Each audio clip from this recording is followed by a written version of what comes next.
I'm Nikki from the Maxwell Centre Tool Library. Here's the link down below, and this is one of our very popular tools that we have on offer. It's a rotary sieve.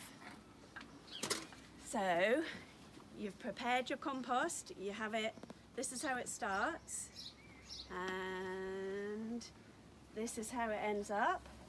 This is great stuff for the garden, but it's got some sticks and stones and all sorts in it. And if you're sowing seeds, you need something a little bit finer. So we just take a spadeful of that, pop it in our rotary sieve, and then there we go. And a workout for your arms as well.